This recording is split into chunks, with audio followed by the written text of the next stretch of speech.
Funding for this PBS election special is provided by the Corporation for Public Broadcasting and viewers like you. Thank you. I know more about ISIS than the generals do, believe me. I have sat at that table in the Situation Room. Nobody knows the system better than me. I alone can fix it. I'm going to close my campaign focused on opportunities for kids and fairness for families. Hillary failed on the economy. Everything she touched didn't work out. Nothing. Even if you're totally opposed to Donald Trump, you may still have some questions about me.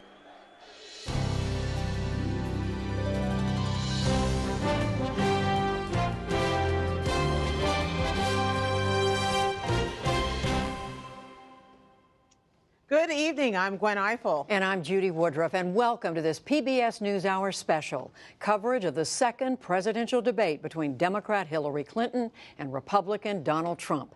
The stage is set at Washington University in St. Louis. The most unconventional campaign in modern presidential history has reached entirely new levels. Friday's release of the videotape from 2005 of Donald Trump using lewd language and bragging about making unwanted sexual advances on women has prompted a number of Republicans to withdraw their support from their party's nominee. Tonight's debate will be a town hall format where Hillary Clinton and Donald Trump will be taking questions from an audience of uncommitted voters, as well as from moderators Martha Raddatz of ABC News and Anderson Cooper of CNN. Joining us at our table are our regular NewsHour contributors: syndicated columnist Mark Shields, New York Times columnist David Brooks, and Amy Walter of the Cook Political Report. And in another unprecedented turn, Donald Trump staged a surprise appearance little more than an hour ago with 4 women, 3 of whom accused Bill Clinton of sexual assault or harassment.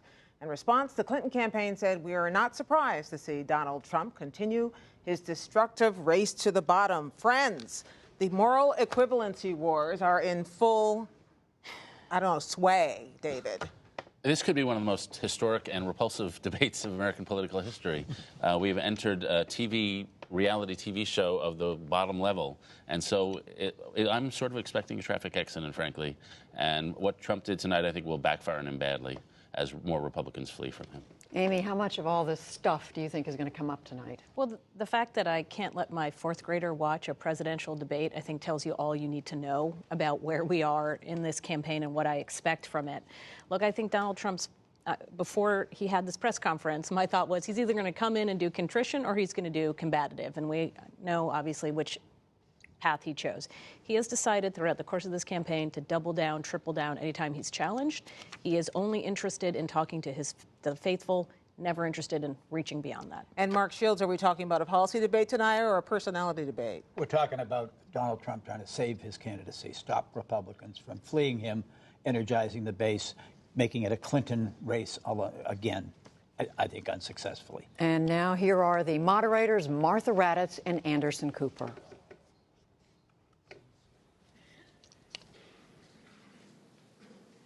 Good evening. I'm Martha Raddatz from ABC News. And I'm Anderson Cooper from CNN. We want to welcome you to Washington University in St. Louis for the second presidential debate between Hillary Clinton and Donald Trump, sponsored by the Commission on Presidential Debates.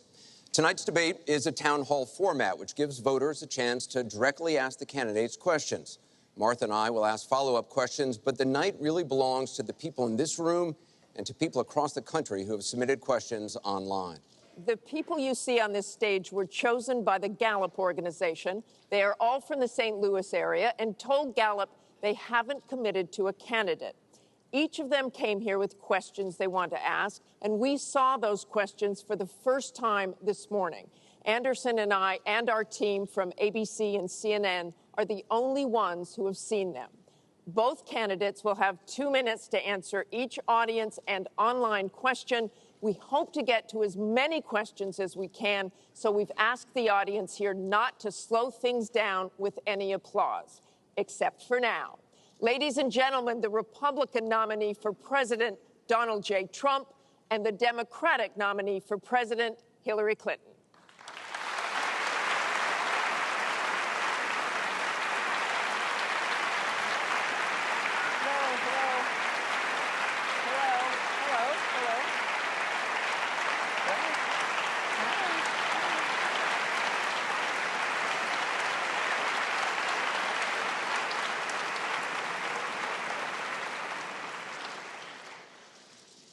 Thank you very much for being here. We're going to begin with a question from one of the members in our town hall. Each of you will have 2 minutes to respond to this question. Secretary Clinton, you won the coin toss, so you'll go first. Our first question comes from Patrice Brock.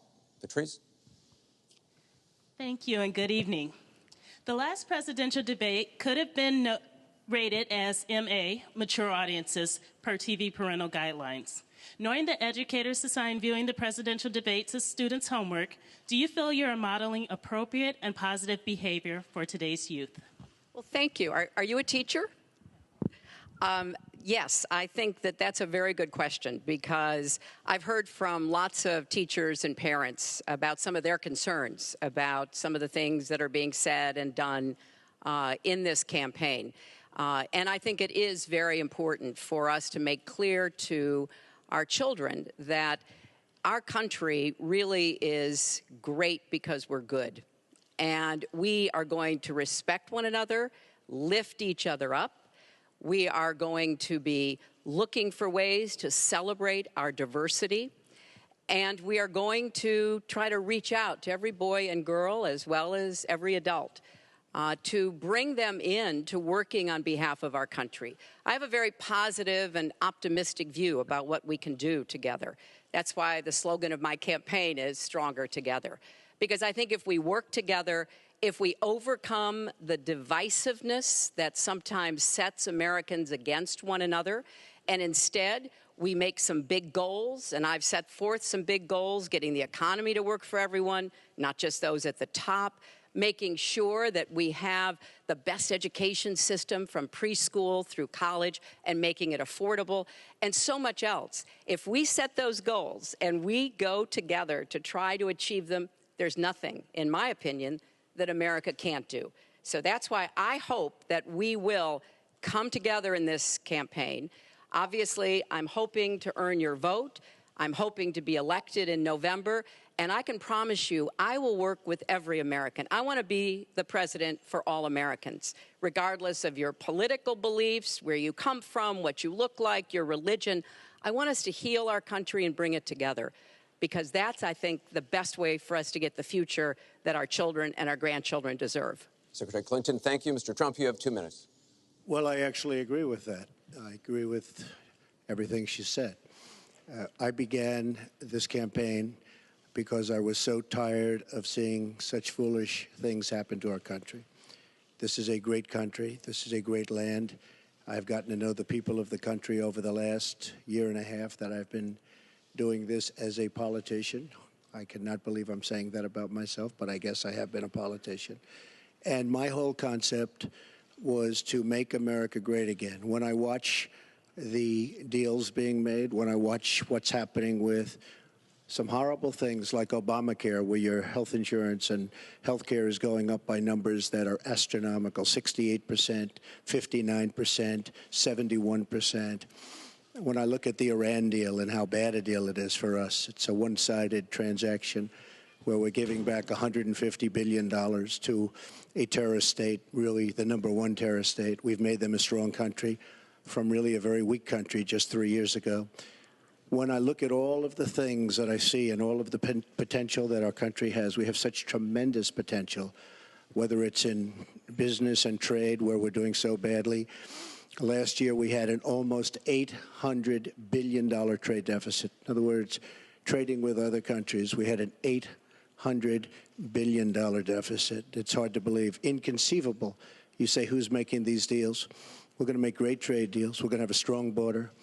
We're going to bring back law and order. Just today, a policeman was shot, 2 killed, and this is happening on a weekly basis. We have to bring back respect to law enforcement. At the same time, we have to take care of people on all sides. We need justice. But I want to do things that haven't been done, including fixing and making our inner cities better for the African-American citizens that are so great, and for the Latinos, Hispanics. And I look forward to doing it. It's called Make America Great Again. Thank you, Mr. Trump. The question from Patrice was about, are you both modeling positive and appropriate behaviors for today's youth? We received a lot of questions online, Mr. Trump, about the tape that was released on Friday. As you can imagine, you called what you said locker room banter. You describe kissing women without consent, grabbing their genitals. That is sexual assault. You brag that you have sexually assaulted women. Do you understand that? No, I didn't say that at all. I don't think you understood what was said. This was locker room talk. I'm not proud of it. I apologize to my family. I apologize to the American people. Certainly, I'm not proud of it. But this is locker room talk. You know, when we have a world where you have ISIS chopping off heads, where you have, and frankly, drowning people in steel cages, where you have wars and horrible, horrible sights all over, where you have so many bad things happening. This is like medieval times. We haven't seen anything like this, the carnage all over the world. And they look and they see. Can you imagine the people that are, frankly, doing so well against us with ISIS? And they look at our country and they see what's going on. Yes, I'm very embarrassed by it. I hate it. But it's locker room talk, and it's one of those things. I will knock the hell out of ISIS. We're going to defeat ISIS. ISIS happened a number of years ago in a vacuum that was left because of bad judgment. And I will tell you, I will take care of ISIS. So, Mr. Trump, we should get on to much more important things and much bigger things. Just for the record, though, are you saying that what you said on that bus 11 years ago, that you did not actually kiss women without consent or grope women without consent? I have great respect for women. Nobody has more respect for women than I do. So for the record, you're saying you never did that? I said things that, frankly, you hear these things are said. And I was embarrassed by it, but I have tremendous respect for women. Have you ever done those things? Women have respect for me. And I will tell you, no, I have not. And I will tell you that I'm going to make our country safe. We're going to have borders in our country, which we don't have now. People are pouring into our country, and they're coming in from the Middle East and other places. We're going to make America safe again. We're going to make America great again, but we're going to make America safe again. And we're going to make America wealthy again, because if you don't do that, it sounds harsh to say, but we have to build up the wealth of our nation. Right now, other nations are taking our jobs and they're taking our wealth. Thank you, Mr. And Trump. that's what I want to talk about. Secretary Clinton, do you want to respond? Well, like everyone else, I've spent a lot of time thinking over the last 48 hours about what we heard and saw. You know, with prior Republican nominees for president, I disagreed with them on politics, policies, principles, but I never questioned their fitness to serve. Donald Trump is different. I said starting back in June that he was not fit to be president and commander-in-chief. And many Republicans and independents have said the same thing. What we all saw and heard on Friday was Donald talking about women, what he thinks about women, what he does to women. And he has said that the video doesn't represent who he is, but I think it's clear to anyone who heard it that it represents exactly who he is, because we've seen this throughout the campaign. We have seen him insult women. We've seen him rate women on their appearance, ranking them from 1 to 10. We've seen him embarrass women on TV and on Twitter. We saw him after the first debate spend nearly a week denigrating a former Miss Universe in the harshest, most personal terms. So, yes, this is who Donald Trump is. But it's not only women, and it's not only this video that raises questions about his fitness to be our president, because he has also targeted immigrants, African Americans, Latinos, people with disabilities, POWs, Muslims, and so many others. So this is who Donald Trump is. And the question for us, the question our country must answer, is that this is not who we are. That's why, to go back to your question, I want to send a message, we all should, to every boy and girl, and indeed to the entire world, that America already is great, but we are great because we are good. And we will respect one another, and we will work with one another, and we will celebrate our diversity. These are very important values to me, because this is the America that I know and love. And I can pledge to you tonight that this is the America that I will serve if I'm so fortunate enough to become your president. And we want to get to some questions Well, am I from allowed to online. respond to that? I assume I am. Yes, you can respond to that. It's just words, folks. It's just words. Those words, I've been hearing them for many years. I heard them when they were running for the Senate in New York, where Hillary was going to bring back jobs to upstate New York, and she failed.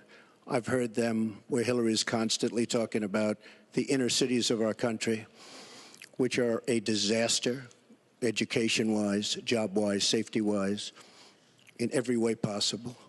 I'm going to help the African Americans. I'm going to help the Latinos, Hispanics. I am going to help the inner cities. She's done a terrible job for the African Americans. She wants their vote, and she does nothing, and then she comes back 4 years later.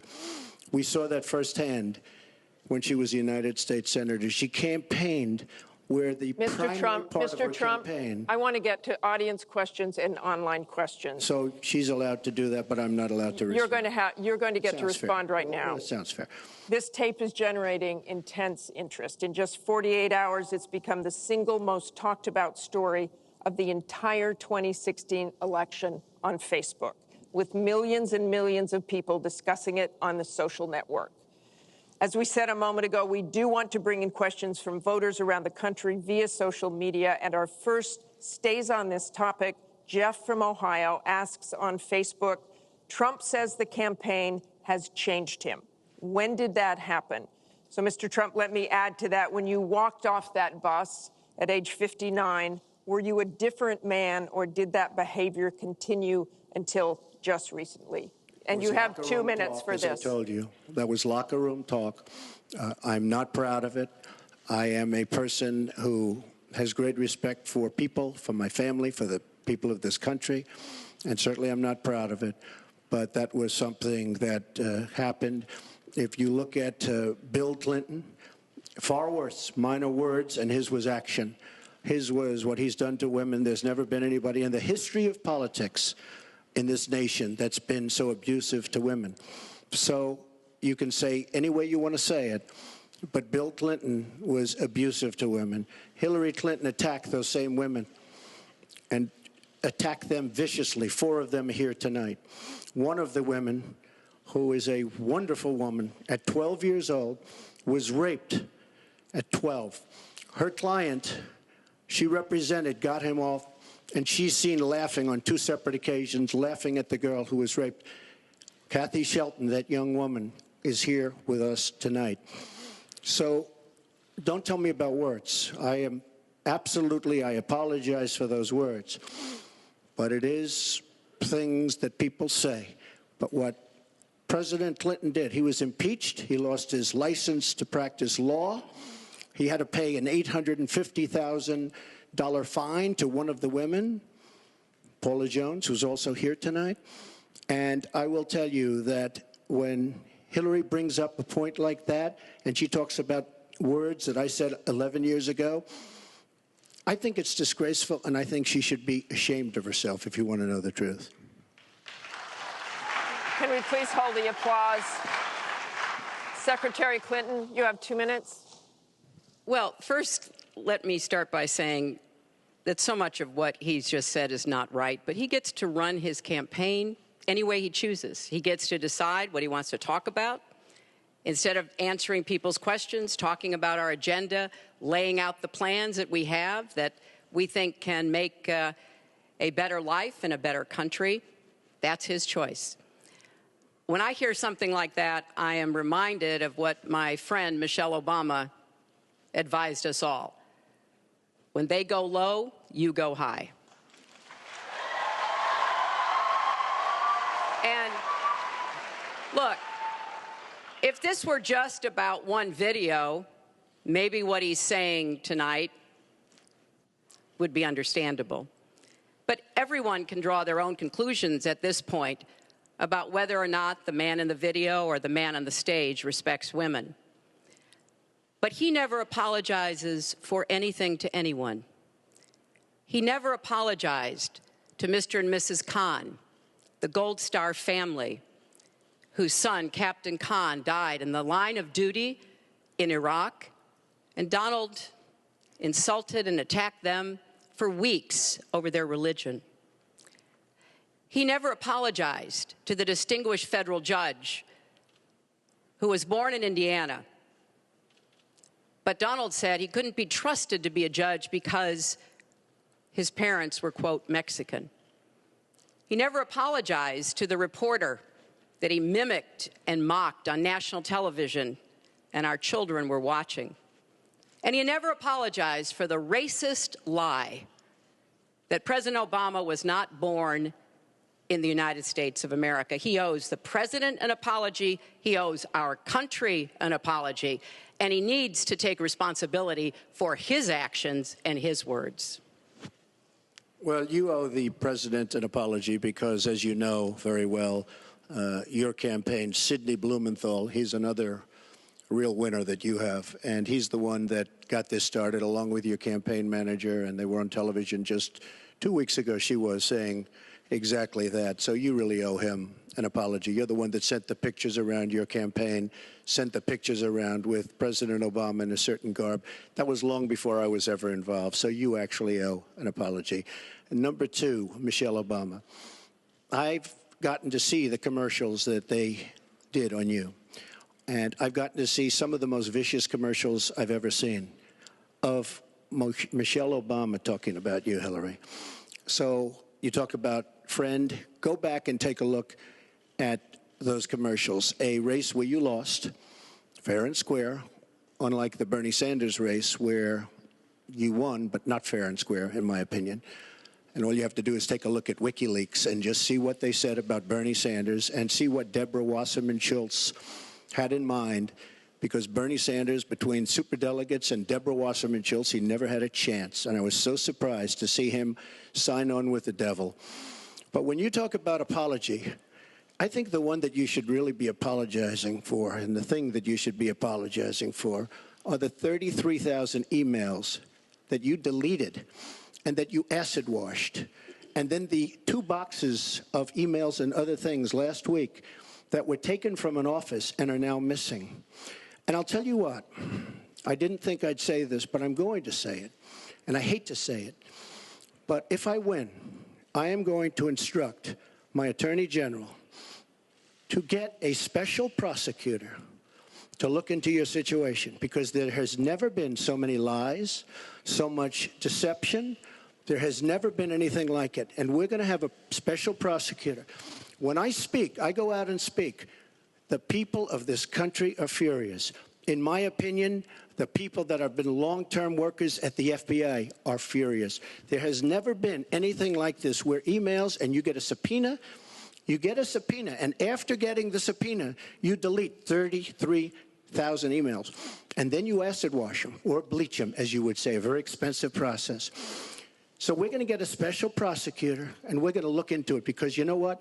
People have been, their lives have been destroyed for doing 1/5 of what you've done. And it's a disgrace. And honestly, you ought to be ashamed of yourself. Secretary Clinton, I want to follow up on that. I'm going to let you talk about emails. Because everything he just said is absolutely false, but I'm not surprised.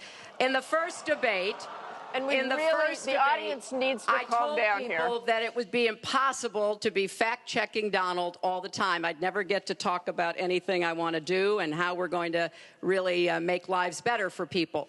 So once again, go to HillaryClinton.com. We have literally Trump. You can fact-check him in real time. Last time at the first debate, we had millions of people fact-checking, so I expect we'll have millions more fact-checking because, you know, it's just awfully good that someone with the temperament of Donald Trump is not in charge of the law in our country. Yeah, because you'd be in jail. Secretary Clinton.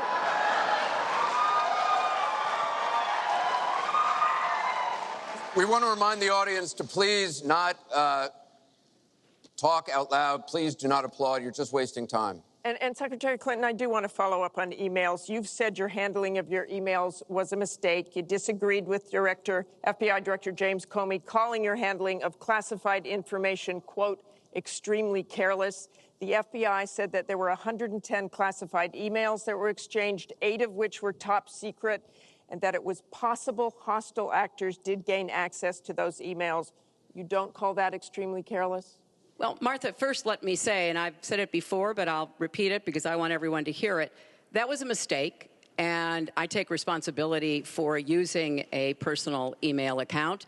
Obviously, if I were to do it over again, I would not. I'm not making any excuses. It was a mistake, and I am very sorry about that. But I think it's also important to point out where there are some misleading accusations from critics and others. After a year-long investigation, there is no evidence that anyone hacked the server I was using, and there is no evidence that anyone can point to at all, anyone who says otherwise has no basis, that any classified material ended up in the wrong hands. I take classified materials very seriously, and always have. When I was on the Senate Armed Services Committee, I was privy to a lot of classified material. Obviously, as Secretary of State, I had some of the most important secrets that we possess, such as going after bin Laden. So I am very committed to taking classified information seriously, and as I said, there is no evidence that any classified information ended up in the wrong hands. Okay, we're going to move on. And yet, she didn't know the letter C on a document, right? She didn't even know what that letter meant. You know, it's amazing. I'm watching Hillary go over facts, and she's going after fact after fact, and she's lying again because she said what she did with emails was fine. You think it was fine to delete 33,000 emails? I don't think so. She said the 33,000 emails had to do with her daughter's wedding, number one, and a yoga class. Well, maybe we'll give 3 or 4 or 5 or something. 33,000 emails deleted. And now she's saying there wasn't anything wrong. And more importantly, that was after getting a subpoena. That wasn't before. That was after. She got it from the United States Congress. And I'll be honest, I am so disappointed in congressmen, including Republicans, for allowing this to happen. Our Justice Department, where her husband goes onto the back of an airplane for 39 minutes, talks to the Attorney General days before a ruling is going to be made on her case. But for you to say that there was nothing wrong with you deleting 39,000 emails, again, you should be ashamed of yourself. What you did, and this is after getting a subpoena from the United States Congress. We have to move on. Secretary Clinton, you can respond, and then we got to move on. We want to give the audience a chance here. In jail, let alone after getting a subpoena from the United States Secretary Congress. Clinton, you can respond. Then we have to move on to an audience question. Look, it's just not true, and so please go you didn't delete them? Allow her to respond, please. Personal emails, not official. 33,000? Well, we turned over 35,000, so it was. What about the other 15,000? Please allow her to respond. She didn't talk while you talked. Yes, that's true. I didn't. Because you have I didn't nothing in to the say. first debate, and I'm going to try not to in this debate because I'd like to get to the questions that the people have brought here tonight to talk to us about. And get off this question. Okay, Donald, I know you're into big diversion tonight, anything to avoid talking about your campaign and the way it's exploding and the way Republicans are leaving you. But let's at least focus on some of the issues that people care about tonight. Let's get to their questions. We have a question here from Ken Karpowitz. He has a question about health care. Ken? I'd like to know, Anderson, why aren't you bringing up the emails? I'd like to know. Why aren't you We getting brought up to the bottom? emails. No, it hasn't. It hasn't. And it hasn't been finished at all. Ken Karpowitz has a question. It's nice to 1-on-3. Thank you. Affordable Care Act, known as Obamacare, it is not affordable. Premiums have gone up, deductibles have gone up, co-pays have gone up, prescriptions have gone up, and the coverage has gone down. What will you do to bring the costs down and make coverage better? That first one goes to Secretary Clinton because you started out the last one to the audience. If he wants to start, he can start. No, go ahead, Donald. No, I'm a gentleman, Hillary. Go ahead. Secretary Clinton? Well, I think Donald was about to say he's going to solve it by repealing it and getting rid of the Affordable Care Act. And I'm going to fix it because I agree with you. Premiums have gotten too high, co-pays, deductibles, prescription drug costs. And I've laid out a series of actions that we can take to try to get those costs down. But here's what I don't want people to forget when we're talking about reining in the costs, which has to be the highest priority of the next president. When the Affordable Care Act passed, it wasn't just that 20 million people got insurance who didn't have it before, but that in and of itself was a good thing. I meet these people all the time, and they tell me what a difference having that insurance meant to them and their families. But everybody else, the 170 million of us who get health insurance through our employers, got big benefits. Number one, insurance companies can't deny you coverage because of a pre-existing condition. Number two, no lifetime limits, which is a big deal if you have serious health problems. Number three, women can't be charged more than men for our health insurance, which is the way it used to be before the Affordable Care Act. Number four, if you're under 26 and your parents have a policy, you can be on that policy until the age of 26, something that didn't happen before.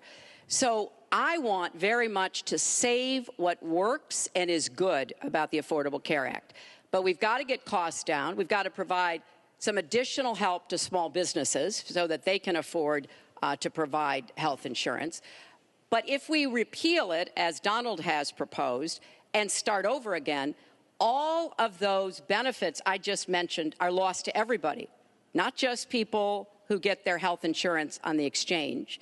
And then we would have to start all over again. Right now, we are at 90% health insurance coverage. That's the highest we've ever been in our country. Secretary Clinton, so I want us to get to 100%, but get costs down and keep quality up. Mr. Trump, you have 2 minutes.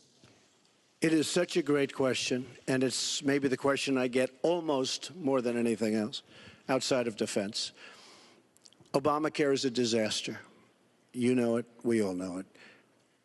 It's going up at numbers that nobody's ever seen worldwide. Nobody's ever seen numbers like this for health care. It's only getting worse. In 17, it implodes by itself. Their method of fixing it is to go back and ask Congress for more money, more and more money. And we have right now almost $20 trillion in debt. Obamacare will never work. It's very bad health insurance, far too expensive. And not only expensive for the person that has it, unbelievably expensive for our country. It's going to be one of the biggest line items very shortly. We have to repeal it and replace it with something absolutely much less expensive and something that works, where your plan can actually be tailored. We have to get rid of the lines around the state, artificial lines, where we stop insurance companies from coming in and competing because they wanted, President Obama and whoever was working on it, they want to leave those lines because that gives the insurance companies essentially monopolies. We want competition. You will have the finest health care plan there is. She wants to go to a single-payer plan, which would be a disaster, somewhat similar to Canada.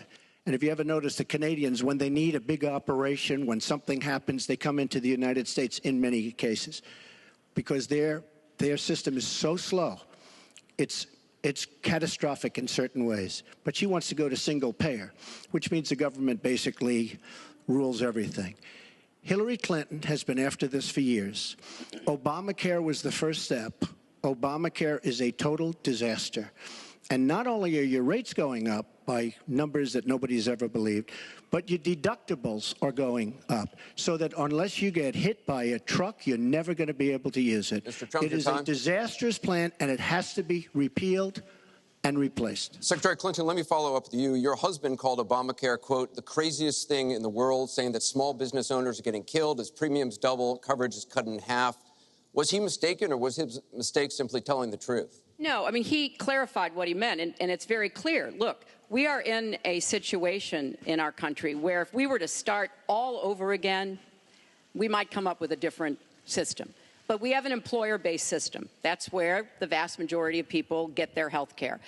And the Affordable Care Act was meant to try to fill the gap between people who were too poor and couldn't put together any resources to afford health care, namely people on Medicaid.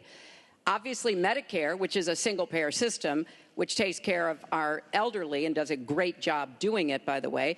And then all the people who were employed, but people who were working but didn't have the money to afford insurance and didn't have anybody, an employer or anybody else, to help them.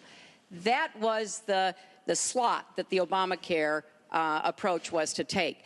And like I say, 20 million people now have health insurance. So if we just rip it up and throw it away, what Donald's not telling you is we just turn it back to the insurance companies the way it used to be. And that means the insurance companies get to do pretty much whatever they want, including saying, look, I'm sorry, you've got diabetes, you had cancer, your child has asthma. Your time is up. You may not be able to have insurance because you can't afford it. So let's fix what's broken about it, but let's not throw it away and give it all back to the insurance companies and the drug companies. Let me follow up with you, Mr. That's not going to work. Mr. Trump, let me follow up on this. Just one thing. First of all, Hillary, everything's broken about it, everything.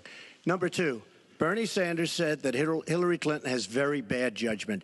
This is a perfect example of it, trying to save Obamacare, which is... You've said you want to end Obamacare. You've said you want to end Obamacare. You've also said you want to make coverage accessible for people with pre-existing conditions. How do you force insurance companies to do that if you're no longer mandating that every American get insurance? You're going to have plans. What does that mean? Well, I'll tell you what it means. You're going to have plans that are so good because we're going to have so much competition in the insurance industry once we break out the lines and allow the competition to come. Are you going to have a mandate that Americans have to have health insurance? President Obama, by keeping those lines, the boundary lines around each state, and it was almost gone until just very toward the end of the passage of Obamacare, which, by the way, was a fraud. You know that, because Jonathan Gruber, the architect of Obamacare, he said it was a great lie. It was a big lie. President Obama said you keep your doctor, you keep your plan. The whole thing was a fraud, and it doesn't work. But when we get rid of those lines, you have competition, and we will be able to keep pre-existing. We'll also be able to help people that don't have money, because we are going to have people protected. And Republicans feel this way, believe it or not, and strongly this way. We're going to block grant into the states. We're going to block grant into Medicaid into the states so that we will be able to take care of people without the necessary funds to take care of themselves. Thank you, Mr. Trump. We now go to Gorba Hamid with a question for both candidates. Hi. There are 3.3 million Muslims in the United States, and I'm one of them. You've mentioned working with Muslim nations, but with Islamophobia on the rise, how will you help people like me deal with the consequences of being labeled as a threat to the country after the election is over? Mr. Trump, you're first. Well, you're right about Islamophobia, and that's a shame. But one thing we have to do is we have to make sure that, because there is a problem. I mean, whether we like it or not, and we can be very politically correct, but whether we like it or not, there is a problem.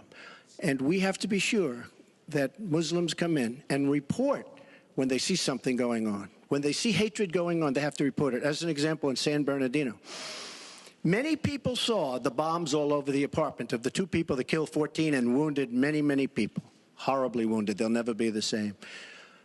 Muslims have to report the problems when they see them. And, you know, there's always a reason for everything.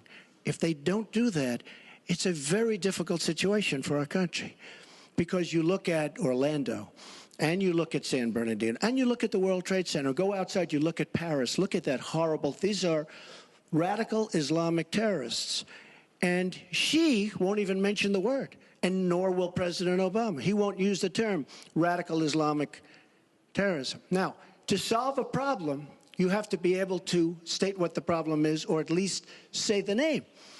She won't say the name, and President Obama won't say the name. But the name is there. It's radical Islamic terror. And before you solve it, you have to say the name. Secretary Clinton. Well, thank you for asking your question. And I've heard this question from a lot of Muslim Americans across our country. Because, unfortunately, there's been a lot of very divisive, dark things said about Muslims. And even someone like Captain Khan, the young man who sacrificed himself defending our country in the United States Army, has been subject to attack by Donald. I want to say just a couple of things. First, we've had Muslims in America since George Washington. And we've had many successful Muslims. We just lost a particularly well-known one with Muhammad Ali. My vision of America is an America where everyone has a place. If you're willing to work hard, you do your part, you contribute to the community. That's what America is. That's what we want America to be for our children and our grandchildren. It's also very short-sighted and even dangerous to be engaging in the kind of demagogic rhetoric that Donald has about Muslims. We need American Muslims to be part of our eyes and ears on our front lines. I've worked with a lot of different Muslim groups around America. I've met with a lot of them, and I've heard how important it is for them to feel that they are wanted and included and part of our country, part of our homeland security, and that's what I want to see. It's also important, I intend to defeat ISIS, to do so in a coalition with majority Muslim nations. Right now, a lot of those nations are hearing what Donald says and wondering, why should we cooperate with the Americans? And this is a gift to ISIS and the terrorists, violent jihadist terrorists. We are not at war with Islam. And it is a mistake, and it plays into the hands of the terrorists to act as though we are. So I want a country where citizens like you and your family are just as welcome as anyone else. Thank you, Secretary Clinton. Mr. Trump, in December, you said this: Donald J. Trump is calling for a total and complete shutdown of Muslims entering the United States until our country's representatives can figure out what the hell is going on. We have no choice. We have no choice. Your running mate said this week that the Muslim ban is no longer your position. Is that correct? And if it is, was it a mistake to have a religious test? First of all, Captain Khan is an American hero. And if I were president at that time, he would be alive today, because unlike her, who voted for the war without knowing what she was doing, I would not have had our people in Iraq. Iraq was a disaster. So he would have been alive today. The Muslim ban is something that in some form has morphed into an extreme vetting from certain areas of the world. Hillary Clinton wants to allow And why did it morph into that? No, answer the question. Why do don't you you still interrupt believe? her? You I interrupt do. me all the time. Why don't you interrupt her? Would you please explain whether or not the Muslim ban still stands? It's called extreme vetting. We are going to areas like Syria where they're coming in by the tens of thousands because of Barack Obama, and Hillary Clinton wants to allow a 550% increase over Obama. People are coming into our country like we have no idea who they are, where they're from, what their feelings about our country is, and she wants 550% more. This is going to be the great Trojan horse of all time. We have enough problems in this country. I believe in building safe zones. I believe in having other people pay for them. As an example, the Gulf states who are not carrying their weight, but they have nothing but money, and take care of people. But I don't want to have, with all the problems this country has and all of the problems that you see going on, hundreds of thousands of people coming in from Syria when we know nothing about them. We know nothing about their values, and we know nothing about their love for our country. And Secretary Clinton, let me ask you about that, because you have asked for an increase from 10 to 65,000 Syrian refugees. We know you want tougher vetting. That's not a perfect system. So why take the risk of having those refugees come into the country? Well, first of all, I will not let anyone into our country that I think poses a risk to us. But there are a lot of refugees, women and children. Think of that picture we all saw of that 4-year-old boy with the blood on his forehead because he'd been bombed by the Russian and Syrian air forces. There are children suffering in this catastrophic war, largely, I believe, because of Russian aggression, and we need to do our part. We by no means are carrying anywhere near the load that Europe and others are. But we will have vetting that is as tough as it needs to be from our professionals, our intelligence experts, and others. But it is important for us as a policy, not to say, as Donald has said, we're going to ban people based on a religion. How do you do that? We are a country founded on religious freedom and liberty. How do we do what he has advocated without causing great distress within our own country? Are we going to have religious tests when people fly into our country? And how do we expect to be able to implement those? So I thought that what he said was extremely unwise and even dangerous. And indeed, you can look at the propaganda on a lot of the terrorist sites, and what Donald Trump says about Muslims is used to recruit fighters because they want to create a war between us. And the final thing I would say, this is the 10th or 12th time that he's denied being for the war in Iraq.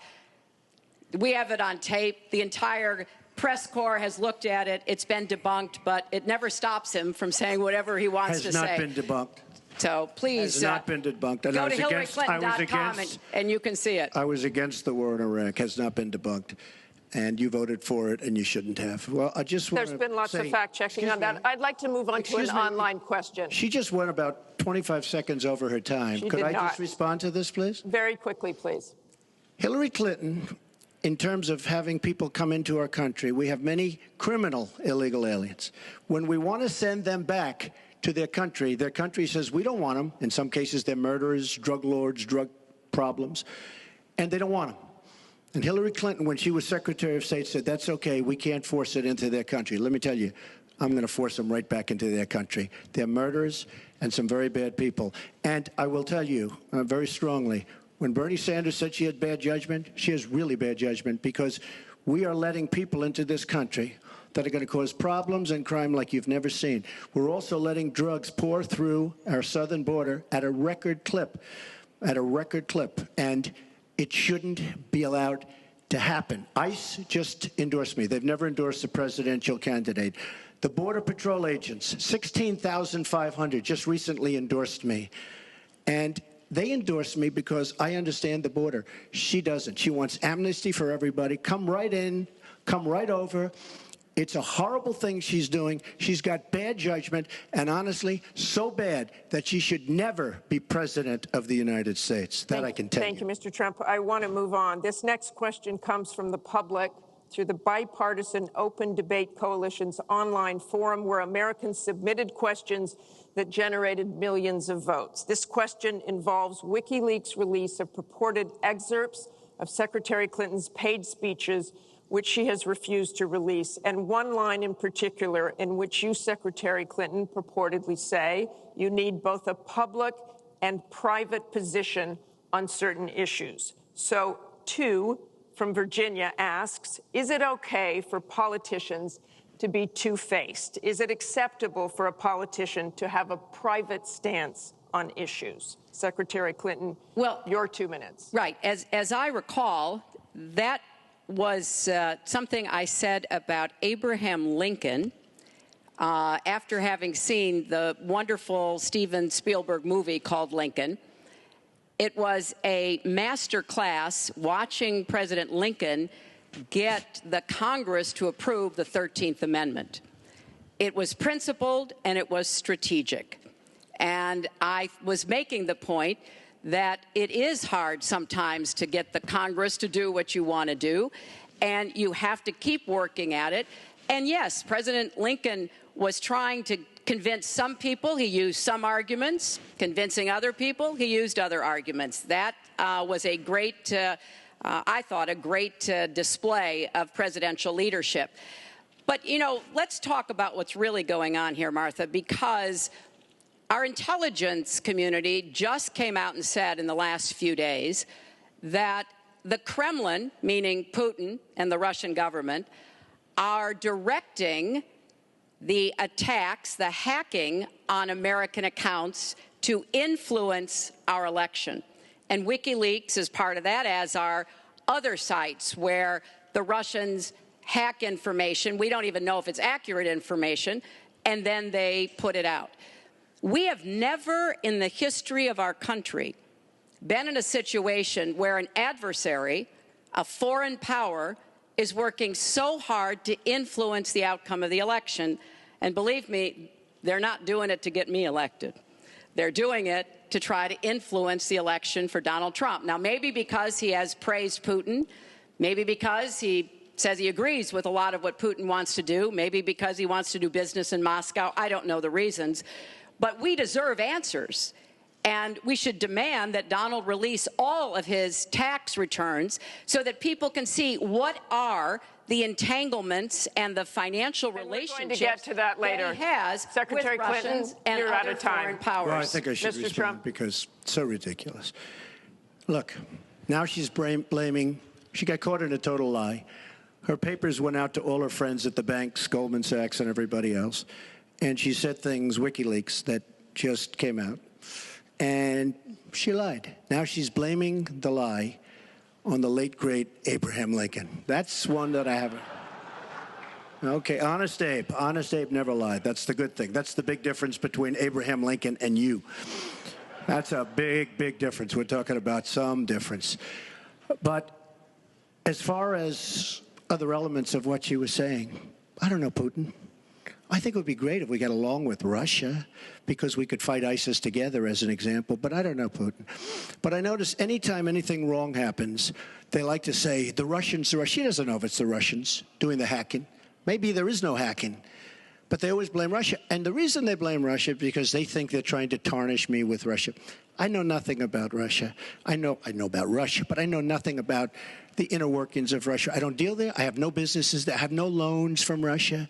I have a very, very great balance sheet, so great that when I did the old post office on Pennsylvania Avenue, the United States government, because of my balance sheet, which they actually know very well, chose me to do the old post office between the White House and Congress, chose me to do the old post office. One of the primary things, in fact, perhaps the primary thing, was balance sheet.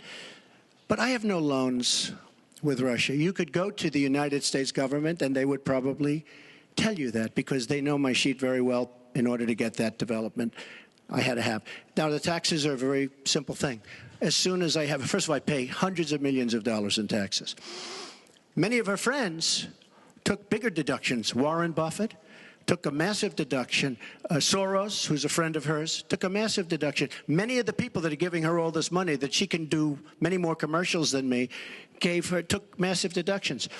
I pay hundreds of millions of dollars in taxes. But as soon as my routine audit's finished, I'll release my returns. I'll be very proud to. Thank you, Mr. Trump. We've got we're on turn, actually, the topic of taxes. We have a question from Spencer Moss.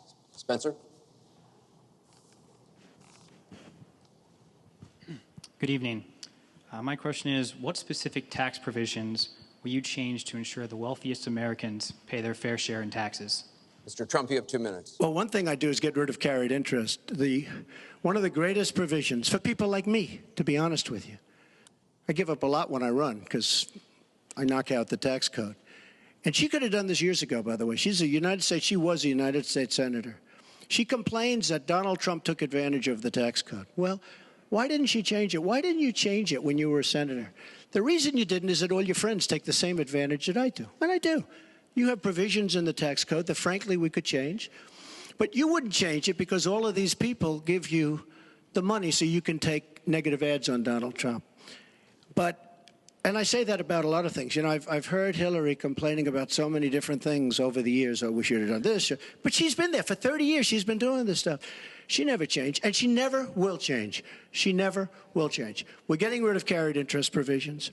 I'm lowering taxes, actually, because I think it's so important for corporations, because we have corporations leaving, massive corporations and little ones. Little ones can't form. We're getting rid of regulations, which goes hand in hand with the lowering of the taxes. But we're bringing the tax rate down from 35% to 15%. We're cutting taxes for the middle class, and I will tell you, we are cutting them big league for the middle class. And I will tell you, Hillary Clinton is raising your taxes, folks. You can look at me. She's raising your taxes really high. And what that's going to do is a disaster for the country. But she is raising your taxes, and I'm lowering your taxes. That in itself is a big difference. We are going to be thriving again. We have no growth in this country. There's no growth. If China has a GDP of 7%, it's like a national catastrophe. We're down at 1%. And that's like no growth. And we're going lower, in my opinion. And a lot of it has to do with the fact that our taxes are so high, just about the highest in the world. and I'm bringing them down to one of the lower in the world. And I think it's so important, one of the most important things we can do. But she is raising everybody's taxes massively. Secretary Clinton, you have 2 minutes. The question was, what specific tax provisions will you change to ensure the wealthiest Americans pay their fair share of taxes? Well, everything you've heard just now from Donald is not true. I'm sorry I have to keep saying this, but he lives in an alternative reality. And it is sort of amusing to hear somebody who hasn't paid federal income taxes in maybe 20 years talking about what he's going to do. But I'll tell you what he's going to do. His plan will give the wealthy and corporations the biggest tax cuts they've ever had, more than the Bush tax cuts by at least a factor of 2. Donald always takes care of Donald and people like Donald, and this would be a massive gift. And indeed, the way that he talks about his tax cuts would end up raising taxes on middle-class families, millions of middle-class families. Now, here's what I want to do.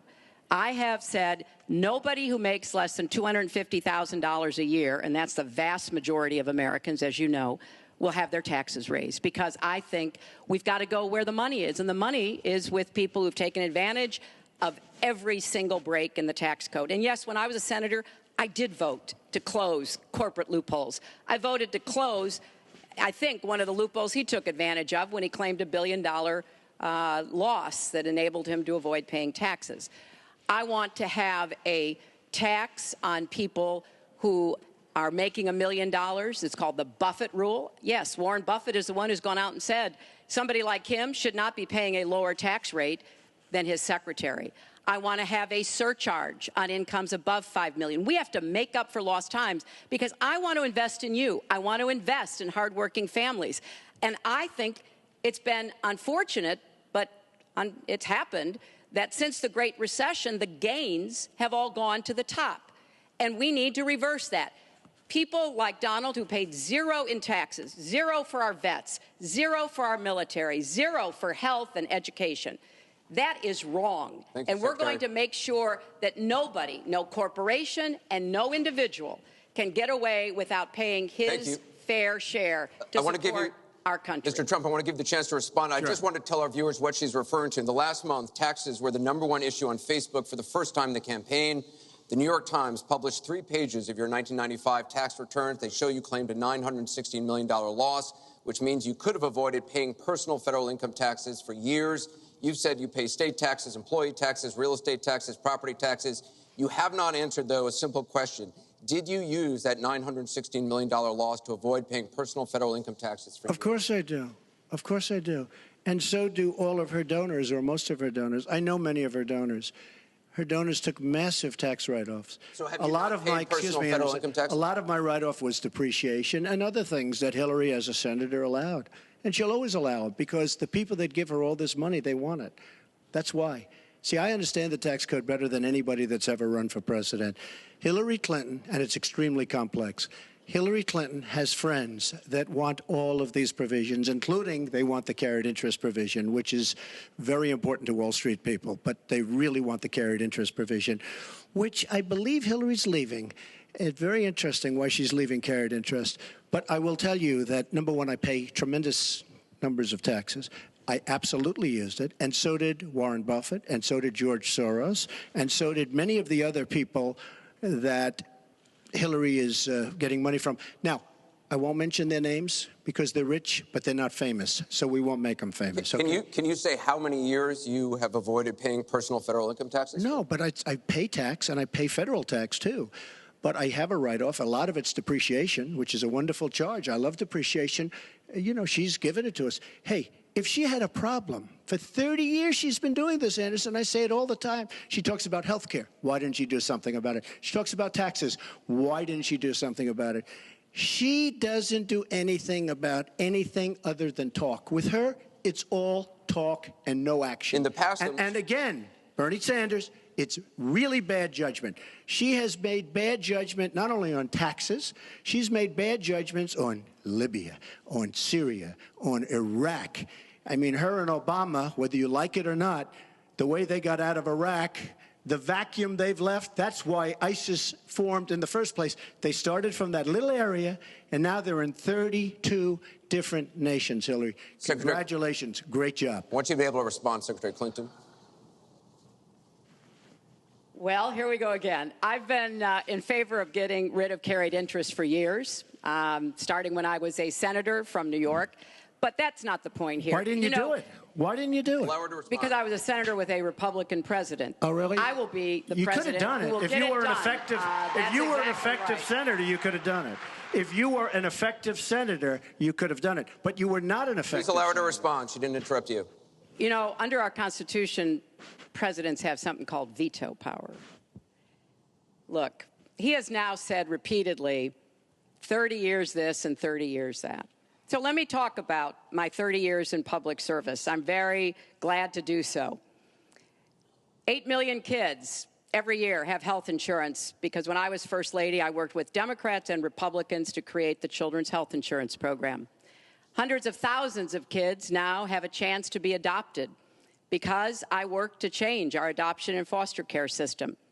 After 9/11, I went to work with Republican mayor, governor, and president to rebuild New York and to get health care for our first responders who were suffering because they had run toward danger and gotten sickened by it. Hundreds of thousands of National Guard and Reserve members have health care because of work that I did.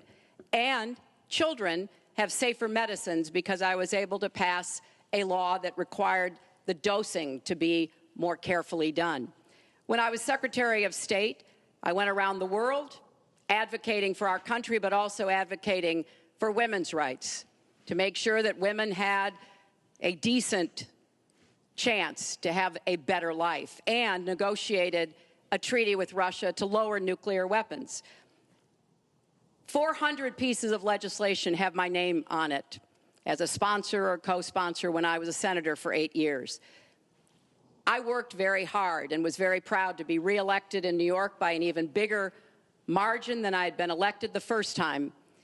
And as president, I will take that work, that bipartisan work, that finding common ground, because you have to be able to get along with people to get things done in Washington. Thank you, Secretary. And I've proven that I can. And for 30 years, I've produced results for people. Thank you, Secretary. We're going to move on to Syria. Both of you have mentioned that. Well, she said a lot of things. I I think we should be allowed to maybe Mr. Trump, we're going to go on. This is about the audience. Disaster as a senator. Mr. Trump, we're going to move on. The heartbreaking video of a 5-year-old Syrian boy named Amran sitting in an ambulance after being pulled from the rubble after an airstrike in Aleppo focused the world's attention on the horrors of the war in Syria, with 136 million views on Facebook alone. But there are much worse images coming out of Aleppo every day now, where in the past few weeks alone, 400 people have been killed, at least 100 of them children. Just days ago, the State Department called for a war crimes investigation of the Syrian regime of Bashar al-Assad and its ally, Russia, for their bombardment of Aleppo. So this next question comes from social media through Facebook. Diane from Pennsylvania asks, if you were president, what would you do about Syria and the humanitarian crisis in Aleppo? Isn't it a lot like the Holocaust when the U.S. waited too long before we helped? Secretary Clinton, we will begin with your 2 minutes. Well, the situation in Syria is catastrophic. And every day that goes by, we see the results of the regime by Assad in partnership with the Iranians on the ground, the Russians in the air, bombarding places, in particular Aleppo, where there are hundreds of thousands of people, probably about 250,000 still left. And there is a determined effort by the Russian Air Force to destroy Aleppo in order to eliminate the last of the Syrian rebels who were really holding out against the Assad regime. Russia hasn't paid any attention to ISIS. They're interested in keeping Assad in power. So when I was Secretary of State, advocated, and I advocate today, a no-fly zone and safe zones. We need some leverage with the Russians because they're not going to come to the negotiating table for a diplomatic resolution unless there is some leverage over them. And we have to work more closely with our partners and allies on the ground. But I want to emphasize that what is at stake here is the ambitions and the aggressiveness of Russia. Russia has decided that it's all in Syria, and they've also decided who they want to see become president of the United States, too, and it's not me. I've stood up to Russia. I've taken on Putin and others, and I would do that as president. I think wherever we can cooperate with Russia, that's fine, and I did as Secretary of State. That's how we got a treaty reducing nuclear weapons. It's how we got the sanctions on Iran that put a lid on the Iranian nuclear program without firing a single shot. So I would go to the negotiating table with more leverage than we have now. But I do support the effort to investigate for crimes, war crimes, committed by the Syrians and the Russians and try to hold them accountable. Thank you, Secretary Clinton. First of all, Mr. she Trump. was there as Secretary of State with the so-called line in the sand, which... No, I wasn't. I was gone. I hate to interrupt you, but you were in at some contact, point, excuse me. At some point, we need to You do were in some total fact-checking contact here. with the White House. And perhaps, sadly, Obama probably still listened to you. I don't think he'd be listening to you very much anymore. Obama draws the line in the sand. It was laughed at all over the world what happened. Now, with that being said, she talks tough against Russia. But our nuclear program has fallen way behind, and they've gone wild with their nuclear program. Not good. Our government shouldn't have allowed that to happen. Russia is new in terms of nuclear. We are old, we're tired, we're exhausted in terms of nuclear. A very bad thing. Now, she talks tough. She talks really tough against Putin and against Assad. She talks in favor of the rebels. She doesn't even know who the rebels are. You know, every time we take rebels, whether it's in Iraq or anywhere else, we're arming people. And you know what happens? They end up being worse than the people. Look at what she did in Libya with Gaddafi. Gaddafi's out. It's a mess. And by the way, ISIS has a good chunk of their oil. I'm sure you probably have heard that. It was a disaster. Because the fact is, almost everything she's done in foreign policy has been a mistake, and it's been a disaster. But if you look at Russia, just take a look at Russia, and look at what they did this week, where I agree she wasn't there, but possibly she's consulted. We sign a peace treaty. Everyone's all excited. Well, what Russia did with Assad, and by the way, with Iran, who you made very powerful with the dumbest deal perhaps I've ever seen in the history of deal-making, the Iran deal with $150 billion, with the $1.7 billion in cash, which is enough cash to fill up this room. But look at that deal. Iran now and Russia are now against us. So she wants to fight. She wants to fight for rebels. There's only one problem. You don't even know who the rebels are. Mr. Trump, so Mr. what's Trump, the purpose? your 2 minutes and one is thing I have up. to say, Your 2 minutes I don't is like up. Assad at all, but Assad is killing ISIS. Russia is killing ISIS, and Iran is killing ISIS. And those three have now lined up because of our weak foreign policy. Mr. Trump, let me repeat the question. If you were president, what would you do about Syria and the humanitarian crisis in Aleppo? And I want to remind you what your running mate said. He said provocations by Russia need to be met with American strength, and that if Russia continues to be involved in airstrikes along with the Syrian government forces of Assad, the United States of America should be prepared to use military force to strike the military targets of the Assad regime. Okay. He and I haven't spoken, and I disagree. I disagree. You disagree with your running mate. I think we have to knock out ISIS. Right now, Syria is fighting ISIS. We have people that want to fight both at the same time.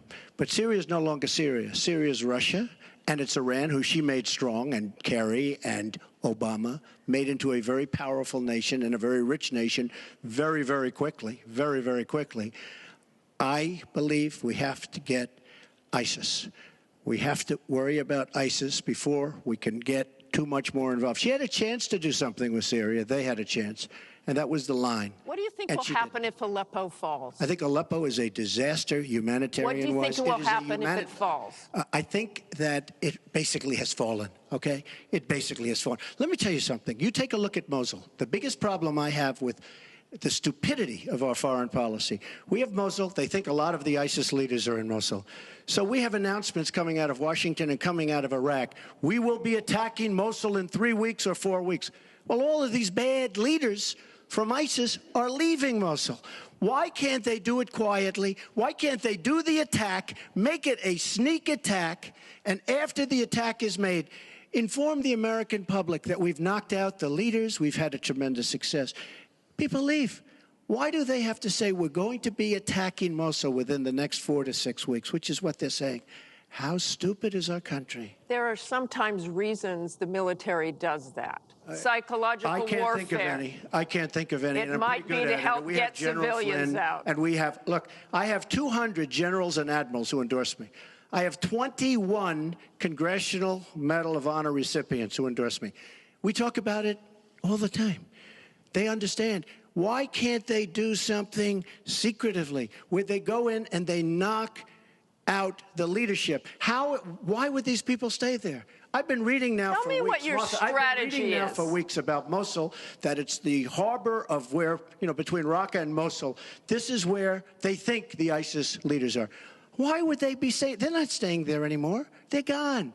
Because everybody's talking about how Iraq, which is us with our leadership, goes in to fight Mosul. Now, with these 200 admirals and generals, they can't believe it. All I say is this: General George Patton, General Douglas MacArthur are spinning in their grave at the stupidity of what we're doing in the Middle East. I'm going to go to Secretary Clinton. Secretary Clinton, you want Assad to go. You advocated arming rebels, but it looks like that may be too late for Aleppo. You talk about diplomatic efforts. Those have failed. Ceasefires have failed.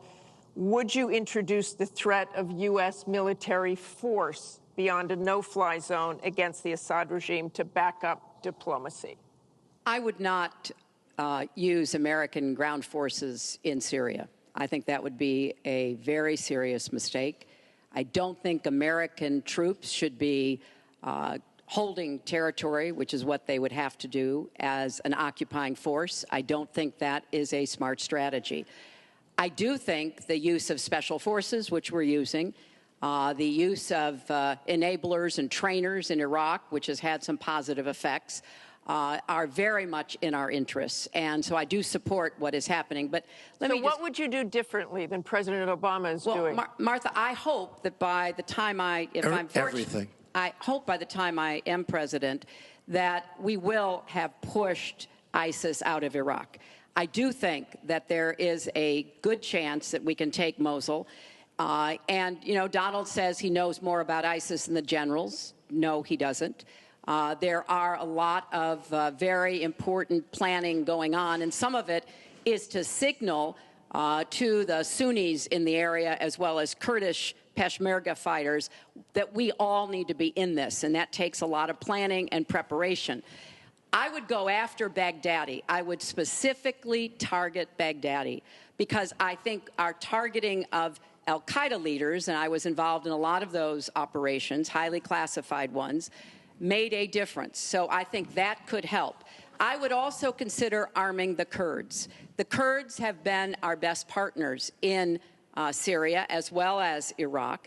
And I know there's a lot of concern about that in some circles, but I think they should have the equipment they need so that Kurdish and Arab fighters on the ground are the principal way that we take Raqqa after pushing ISIS out of Iraq. Thank you very much. We're going to move on. It's funny, she went over a minute over, and you don't stop her. When I go 1 second over, it's like you a big had deal. many answers. It's really very interesting. We've got a question over here from James Carter. Mr. Carter?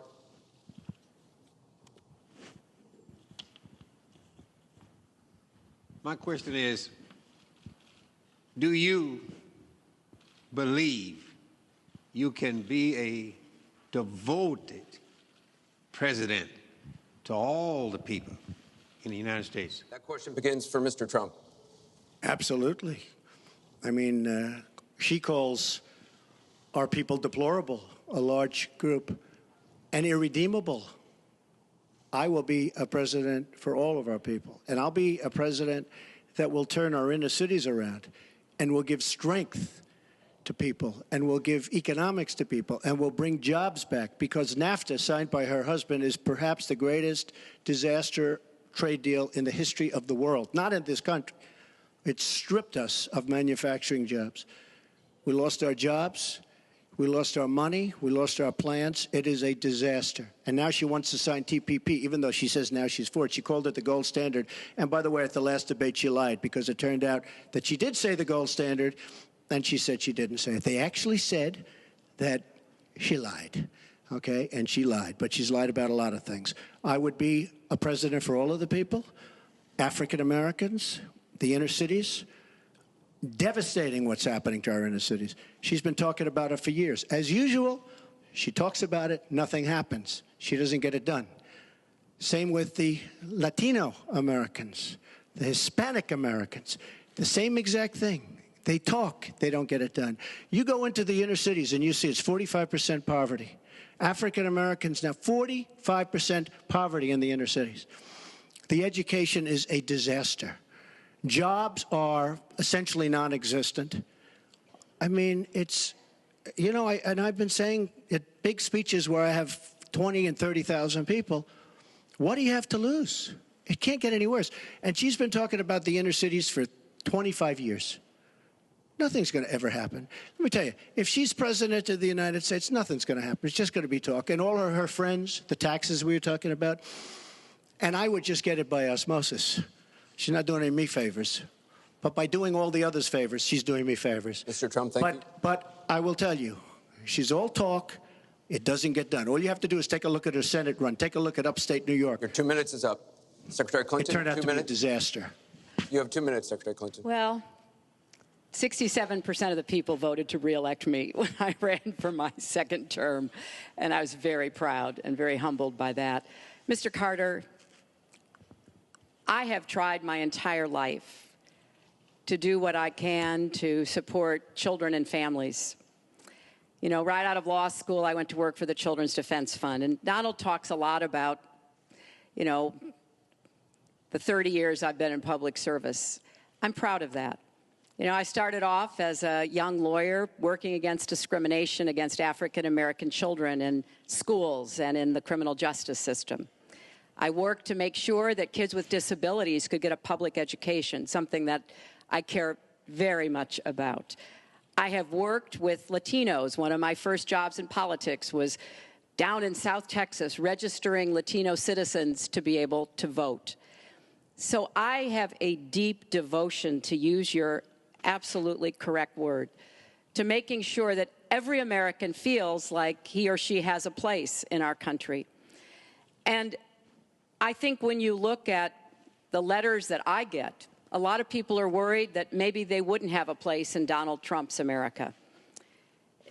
They write me, and one woman wrote me about her son, Felix. She adopted him from Ethiopia when he was a toddler. He's 10 years old now. This is the only country he's ever known. And he listens to Donald on TV, and he said to his mother one day, will he send me back to Ethiopia if he gets elected? You know, children listen to what is being said, to go back to the very, very first question.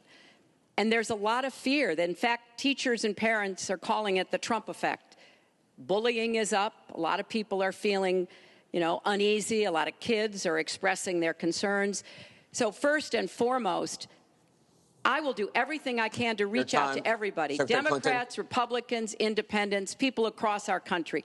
If you don't vote for me, I still want to be your president. Your I 2 want to minutes be is the up. best president I can be for every American. Secretary Clinton, your 2 minutes is up. I want to follow up on something that Donald Trump actually said to you, a comment you made last month. You said that half of Donald Trump's supporters are, quote, deplorables, racist, sexist, homophobic, xenophobic, Islamophobic. You later said you regretted saying half. You didn't express regret for using the term deplorables.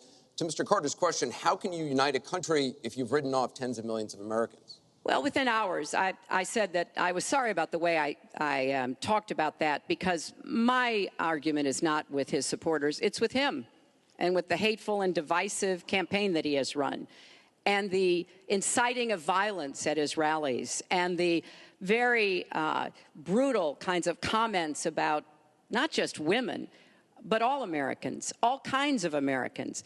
And what he has said about African Americans and Latinos, about Muslims, about POWs, about immigrants, about people with disabilities, he's never apologized for. And so I do think that a lot of the tone and tenor that he has said. I'm proud of the campaign that Bernie Sanders and I ran. We ran a campaign based on issues, not insults, and he is supporting me 100%. Thank you. Because we talked about what we wanted to do. We might have had some differences, and we had a lot of debates. Thank you, Secretary. But we believed that we could make the country better, and I was proud of that. I'm going to give you a minute, 20 We seconds. have a divided nation. We have a very divided nation. You look at Charlotte, you look at Baltimore, you look at the violence that's taking place in the inner cities, Chicago. You take a look at Washington, D.C. We have an increase in murder within our cities, the biggest in 45 years. We have a divided nation because people like her, and believe me, she has tremendous hate in her heart. And when she said deplorables, she meant it. And when she said irredeemable, they're irredeemable. You didn't mention that. But when she said they're irredeemable, to me, that might have been even worse. She said some of them are irredeemable. She's got tremendous hatred. And this country cannot take another 4 years of Barack Obama. And that's what you're getting with her. Mr. Trump, let me follow up with you. In 2008, you wrote in one of your books that the most important characteristic of a good leader is discipline. You said if a leader doesn't have it, quote, he or she won't be one for very long. In the days after the first debate, you sent out a series of tweets from 3 a.m. to 5 a.m., including one that told people to check out a sex tape. Is that the discipline of a good leader? No, it wasn't check out a sex tape. It was just take a look at the person that she built up to be this wonderful Girl Scout who was no Girl Scout. By the way, just so you understand, when she said 3 o'clock in the morning, take a look at Benghazi. She said, who's going to answer the call at 3 o'clock in the morning? Guess what? She didn't answer because when Ambassador Stevens... The question is that the discipline of a good leader? 600 times. Well, she said she was awake at 3 o'clock in the morning. And she also sent a tweet out at 3 o'clock in the morning, but I won't even mention that. But she said she'll be awake. Who's the famous thing? We're going to answer our call at 3 o'clock in the morning. Guess what happened? Ambassador Stevens sent 600 requests for help. And the only one she talked to was Sidney Blumenthal, who's her friend. And not a good guy, by the way. So, you know, she shouldn't be talking about that. Now, tweeting happens to be a modern-day form of communication. I mean, you can like it or not like it. I have, between Facebook and Twitter, I have almost 25 million people. It's a very effective way of communication. So you can put it down, but it is a very effective form of communication. I'm not unproud of it, to be honest with you. Secretary Clinton, does Mr. Trump have the discipline to be a good leader? No. I'm shocked to hear that. Well, it's not only my opinion, it's the opinion of many others, national security experts, Republicans, former Republican members of Congress. But it's in part because those of us who have had the great privilege of seeing this job up close and know how difficult it is, and it's not just because I watched my husband take a $300 billion deficit and turn it into a $200 billion surplus, and 23 million new jobs were created, and incomes went up for everybody. Everybody. African-American incomes went up 33%. And it's not just because I worked with George W. Bush after 9/11, and I was very proud that when I told him what the city needed, what we needed to recover, he said, "You've got it," and he never wavered. He stuck with me. And I have worked, and I admire President Obama. He inherited the worst financial crisis since the Great Depression. That was a terrible time for our country. We have to move along. 9 million people Secretary lost their Clinton, jobs, 5 million homes were lost, Secretary and Clinton, we're $13 moving trillion in family wealth was wiped out. We are back on the right track.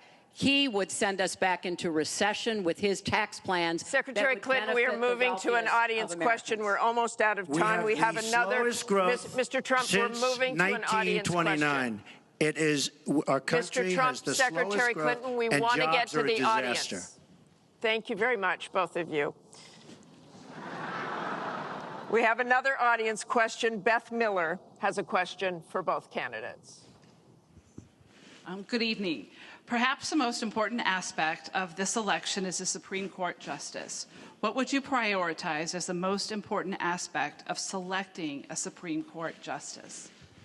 We begin with your 2 minutes, Secretary Clinton. Thank you. Well, you're right. This is one of the most important issues in this election. I want to appoint Supreme Court justices who understand the way the world really works, who have real-life experience, who have not just been in a big law firm and maybe clerked for a judge and then gotten on the bench, but maybe they tried some more cases. They actually understand what people are up against, because I think the current court has gone in the wrong direction. And so I would want to see the Supreme Court reverse Citizens United and get dark, unaccountable money out of our politics. Donald doesn't agree with that. I would like the Supreme Court to understand that voting rights are still a big problem in many parts of our country, that we don't always do everything we can to make it possible for people of color and older people and young people to be able to exercise their franchise. I want a Supreme Court that will stick with Roe v. Wade and a woman's right to choose, and I want a Supreme Court that will stick with marriage equality. Now, Donald has put forth the names of some people that he would consider, and among the ones that he has suggested are people who would reverse Roe v. Wade and reverse marriage equality. I think that would be a terrible mistake and would take us backwards. I want a Supreme Court that doesn't always side with corporate interests. I want a Supreme Court that understands because you're wealthy and you can give more money to something doesn't mean you have any more rights or should have any more rights than anybody else. So I have very clear views about what I want to see to change the balance on the Supreme Court. And I regret deeply that the Senate has not done its job, and they have not permitted a vote on the person that President Obama, a highly qualified person, they've not given him a vote to be able to have the full complement of 9 Supreme Court justices. I think that was a dereliction of duty. I hope that they will see their way to doing it, but if I am so fortunate enough as to be president, I will immediately move to make sure that we fill that. We have 9 justices Secretary and they get to work on behalf of our people. Thank you. You're out of time, Mr. Trump. Justice Scalia, great judge, died recently, and we have a vacancy. I am looking to appoint judges very much in the mold of Justice Scalia. I'm looking for judges, and I've actually picked 20 of them so that people would see, highly respected, highly thought of, and actually very beautifully reviewed by just about everybody, but people that will respect the Constitution of the United States. And I think that this is so important. Also, the Second Amendment, which is totally under siege by people like Hillary Clinton. They'll respect the Second Amendment and what it stands for, what it represents.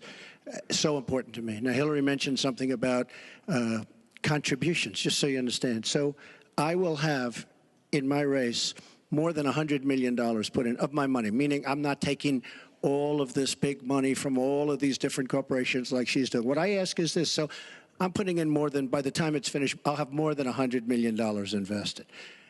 Pretty much self-funding mine. We're raising money for the Republican Party, and we're doing tremendously on the small donation, $61 average or so.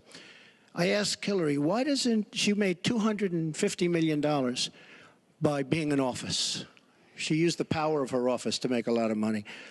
Why isn't she funding, not for $100 million, but why don't you put 10 or 20 or 25 or $30 million into your own campaign? It's $30 million less for special interests that will tell you exactly what to do. And it would really, I think, be a nice sign to the American public. Why aren't you putting some money in? You have a lot of it. You've made a lot of it because of the fact that you've been in office. You made a lot of it while you were Secretary of State, actually. So why aren't you putting money into your own campaign? I'm just curious. Well, thank you very much. Thank you. We're going to get on to one more question. But the question was about the Supreme Court, and I just want to quickly say, very quickly, I respect the Second Amendment, but I believe there should be comprehensive background checks, and we should close the gun show loophole and close the online loophole. We have one more question, Mrs. Mrs. Clinton, as we possibly can. We have one more question from Ken Bone about energy policy. Ken? What steps will your energy policy take to meet our energy needs while at the same time remaining environmentally friendly and minimizing job loss for fossil power plant workers? Mr. Trump, 2 minutes. Absolutely. I think it's such a great question because energy is under siege by the Obama administration, under absolute siege. The EPA, Environmental Protection Agency, is killing these energy companies. And foreign companies are now coming in, buying so many of our different plants, and then rejiggering the plant so that they can take care of their oil. We are killing, absolutely killing, our energy business in this country. Now, I'm all for alternative forms of energy, including wind, including solar, etc. But we need much more than wind and solar. And you look at our miners. Hillary Clinton wants to put all the miners out of business. There is a thing called clean coal. Coal will last for 1,000 years in this country. Now we have natural gas and so many other things because of technology. We have unbelievable, we have found over the last 7 years, we have found tremendous wealth right under our feet. So good, especially when you have 20 trillion in debt. I will bring our energy companies back. They'll be able to compete. They'll make money. They'll pay off our national debt. They'll pay off our tremendous budget deficits, which are tremendous. But we are putting our energy companies out of business. We have to bring back our workers. You take a look at what's happening to steel and the cost of steel, and China dumping vast amounts of steel all over the United States, which essentially is killing our steel workers and our steel companies. We have to guard our energy companies. We have to make it possible. The EPA is so restrictive that they are putting our energy companies out of business. And all you have to do is go to a great place like West Virginia or places like Ohio, which is phenomenal, or places like Pennsylvania, and you see what they're doing to the people, miners and others in the energy business. It's a disgrace. Your time is up. Thank you, it's sir. an absolute disgrace. And actually, Secretary Clinton, 2 minutes. Well, that was very interesting. First of all, China is illegally dumping steel in the United States, and Donald Trump is buying it to build his buildings, putting steel workers and American steel plants out of business. That's something that I fought against as a senator, and that I would have a trade prosecutor to make sure that we don't get taken advantage of by China on steel or anything else. You know, because it sounds like you're in the business or you're aware of people in the business, you know that we are now, for the first time ever, energy independent. We are not dependent upon the Middle East, but the Middle East still controls a lot of the prices. So the price of oil has been way down, and that has had a damaging effect on a lot of the oil companies, right? We are, however, producing a lot of natural gas, which serves as a bridge to more renewable fuels, and I think that's an important transition. We've got to remain energy independent. It gives us much more power and freedom than to be worried about what goes on in the Middle East. We have enough worries over there without having to worry about that. So I have a comprehensive energy policy, but it really does include fighting climate change, because I think that is a serious problem. And I support moving toward more clean, renewable energy as quickly as we can. Because I think we can be the 21st century clean energy superpower and create millions of new jobs and businesses. But I also want to be sure that we don't leave people behind. That's why I'm the only candidate from the very beginning of this campaign who had a plan to help us revitalize coal country. Because those coal miners and their fathers and their grandfathers, they dug that coal out. A lot of them lost their lives. They were injured. But they turned the lights on and they powered our factories. I don't want to walk away from them, so we've got to do something for them. But the price of coal is down worldwide. So we have to look at this comprehensively, and that's exactly what I have proposed. I hope you will go to HillaryClinton.com and look at my entire policy. One more audience question. We've sneaked in one more question, and it comes from Carl Becker.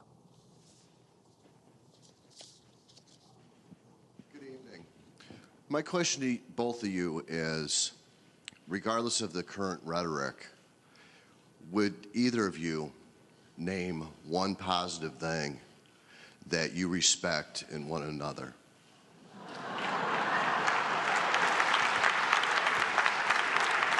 Mr. Trump, would you like to go first? Well, I certainly will, because I think that's a very fair and important question. Look, I respect his children. His children are incredibly able and devoted, and I think that says a lot about Donald. I don't agree with nearly anything else he says or does, but I do respect that. And I think that is something that as a mother and a grandmother is very important to me. So I believe that this election has become in part so conflict-oriented, so intense, because there's a lot at stake. This is not an ordinary time, and this is not an ordinary election. We are going to be choosing a president who will set policy for not just 4 or 8 years, but because of some of the important decisions we have to make here at home and around the world, from the Supreme Court to energy and so much else. And so there is a lot at stake. It's one of the most consequential elections that we've had. And that's why I've tried to put forth specific policies and plans, trying to get it off of the personal and put it on to what it is I want to do as president. And that's why I hope people will check on that for themselves so that they can see that, yes, I've spent 30 years, actually maybe a little more, working to help kids and families, and I want to take all that experience to the White House and do that every single day. Mr. Trump. Well, I consider her statement about my children to be a very nice compliment. I don't know if it was meant to be a compliment, but it is a great. I'm very proud of my children, and they've done a wonderful job, and they've been wonderful, wonderful kids. So I consider that a compliment. I will say this about Hillary. She doesn't quit. She doesn't give up. I respect that. I tell it like it is. She's a fighter.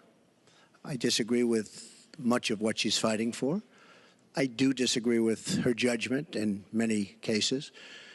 But she does fight hard, and she doesn't quit, and she doesn't give up. And I consider that to be a very good trait. Thanks to both of you. I want to thank both the candidates. I want to thank the university here. This concludes the town hall meeting. Our thanks to the candidates, the commission, Washington University, and to everybody who watched. Please tune in on October 19th for the final presidential debate that will take place at the University of Nevada, Las Vegas. Good night, everyone. And that concludes this second presidential debate between Donald Trump and Hillary Clinton. Joining us here in Washington for some analysis are syndicated columnist Mark Shields, New York Times columnist David Brooks, and Amy Walter of the Cook Political Report as we watch the candidates' families join them on stage after ending with a fairly nice moment where someone was able to wring a compliment out of them, as opposed to the way this debate began. Mark Shields. Carl Becker, thank you very much for the one positive moment of the evening. That question of what good quality in the other person brought out the one consistently positive narrative in the whole evening. They didn't shake hands at the beginning, apparently knowing what was to follow. It was a pretty ugly evening, and not elevating, not inspiring, and I just thought Trump was substance free. I mean, anybody that does not have anything to say on health care 18 months after the race began, and he has nothing but a string of adjectives. And I just thought Hillary Clinton's answers on the emails was totally inadequate, and she has no position on Syria. Where, of course, we were just watching Donald Trump with his children, Donald Jr. and Eric Trump and Ivanka, and Melania, his wife, standing over to the side, greeting each other, and Hillary Clinton with her family as well. Amy Walters, this evening started out with the Donald Trump videotape, audio tape from last Friday. Did he do anything in this debate to take that cloud, to lift that cloud off of him? You know, in the last debate, it was Donald Trump who was on defense the entire time, and Hillary Clinton was on offense. She got under his skin. He went down rabbit holes. He lost his train of thought. This debate, for all the talk about how he's not prepared and he doesn't like to go and do these mock sessions, he was very prepared, and he came in absolutely focused on making the debate about Hillary Clinton. And he pushed her and pushed and pushed the entire time. He interrupted, he stalked her at points, walking around the stage. But he wanted to make sure that no one was going to walk away from this debate saying he didn't take his opportunities to raise the questions about Benghazi, about emails, about any other issue that he didn't raise in the first debate. to the question, Judy, of whether it matters or not, I do not believe that it does. I think that what he also did, which is what I feel like we've been sitting around this table talking about since the summer, is he's talking to the 40% of the people who are already with him. That the base who show up at his rallies, who he loves talking about, he loves talking to, will be very happy with this debate performance.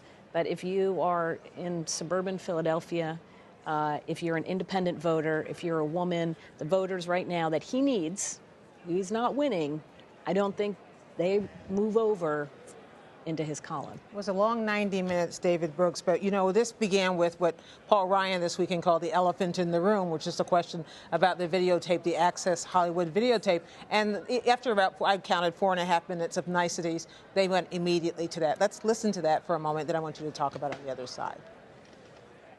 This was locker room talk. I'm not proud of it. I apologize to my family. I apologize to the American people. Certainly, I'm not proud of it. What we all saw and heard on Friday was Donald talking about women, what he thinks about women, what he does to women. And he has said that the video doesn't represent who he is. But I think it's clear to anyone who heard it that it represents exactly who he is. It's just words, folks. It's just words. Those words, I've been hearing them for many years. Just words, folks. Just words, David. Well, that was her best answer of the night, but it was one of her few good answers, I thought. This is a guy with vulnerabilities coming out at every angle, and she missed a lot of them. This is a guy, he just lost 40 congressional Republicans. She can't point that out, that his campaign is in free fall. I thought he said things, you know, he says things that we've never heard before. Saying she has hate in her heart. What presidential candidate has said that? That he wants to appoint a special prosecutor?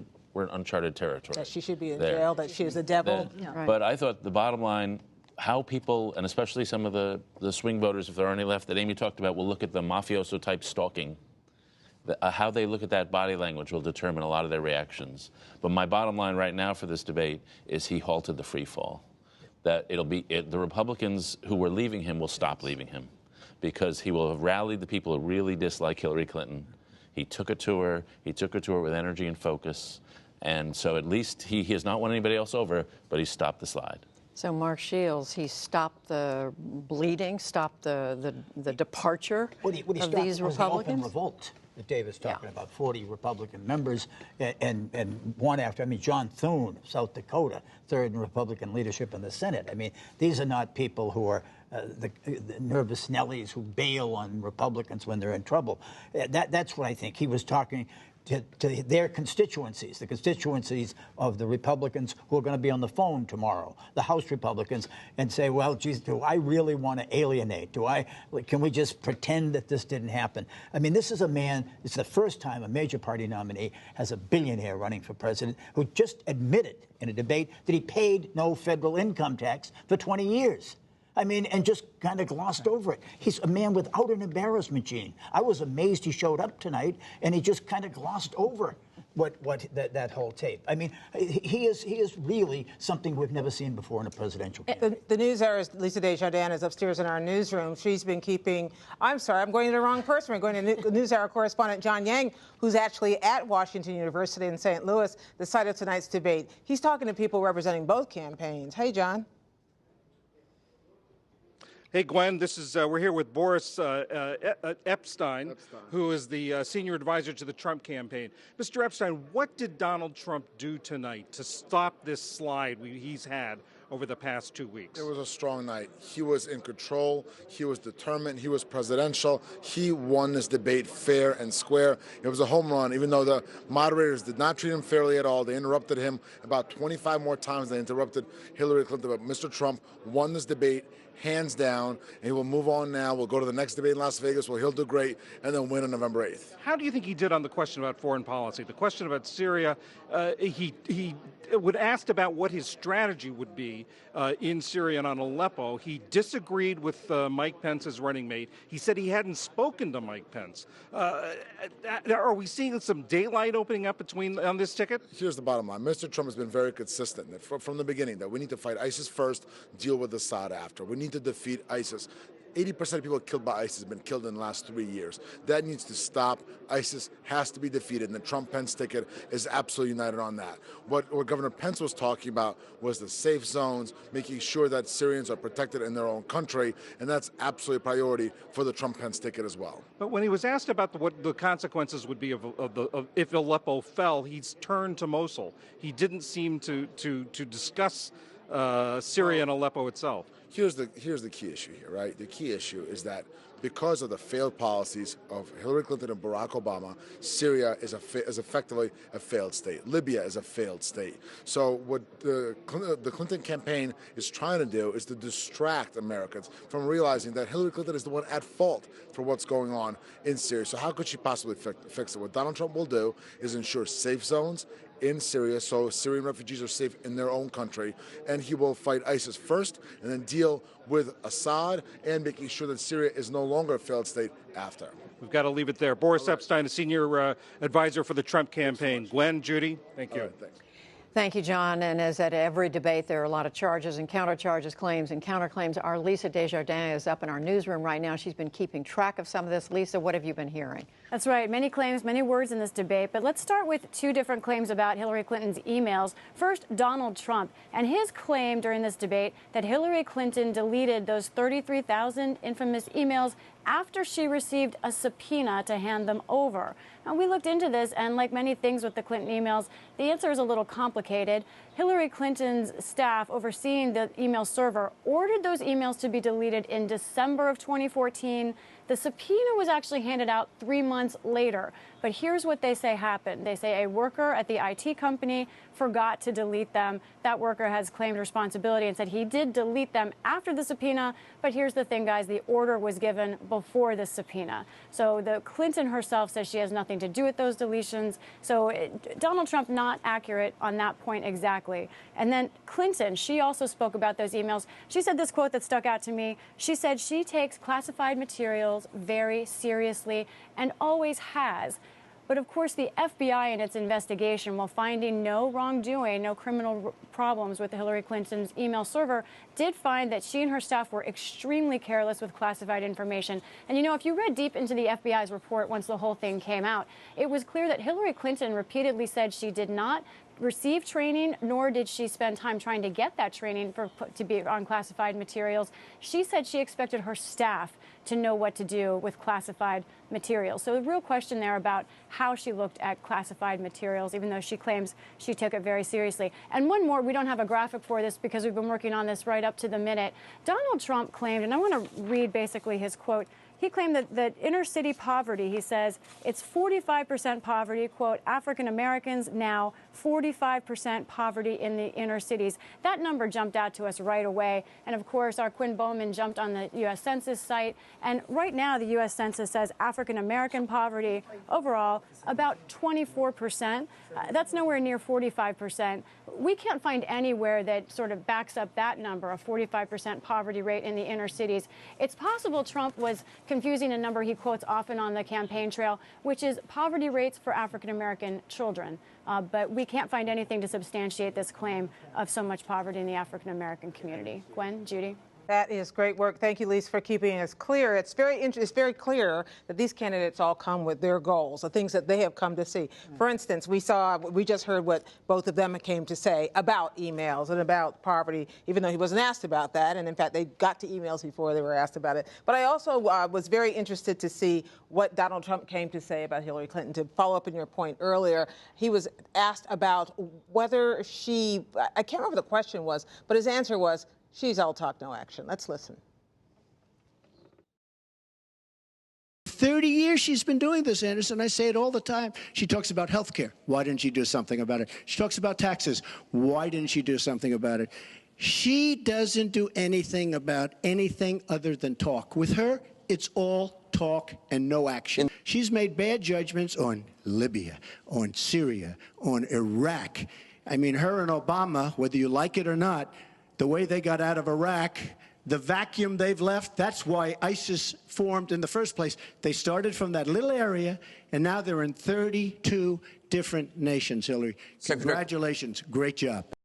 Amy, this is something that Donald Trump used in the first debate. It didn't get as much, I think, play. He went on longer at this point. This is a tough one to come back on, isn't it? Yeah, it is the message that Donald Trump should be pushing forward. It's a message that any Republican would be pushing forward right now, and probably doing so more effectively because we wouldn't be distracted by that person's own problems that they keep having to get out of. But look, that is the fundamental question of this election. When we started it, the question was, do Americans want to see change or do they want to stick with the status quo?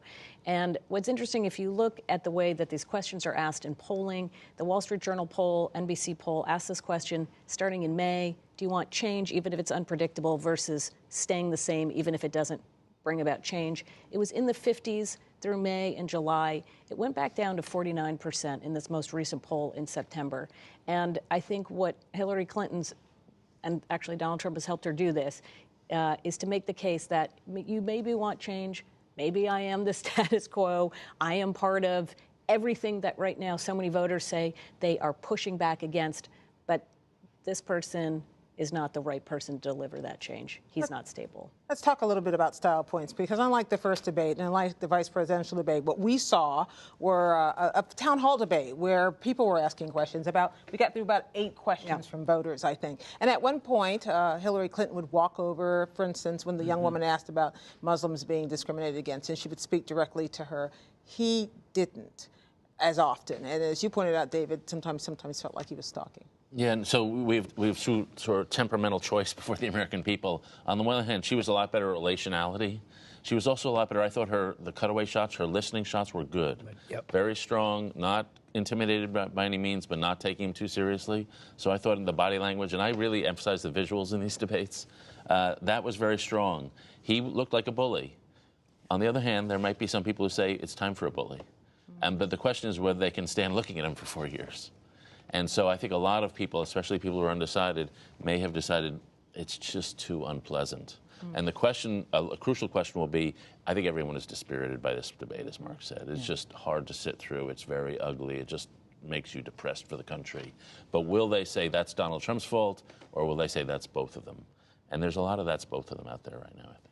And Mark, I mean, you know, just pick up on that, because we are in at an unprecedented campaign. We've talked about it over and over again. We've never seen some of the language, some of the stories that we're hearing, some of the charges that we're hearing.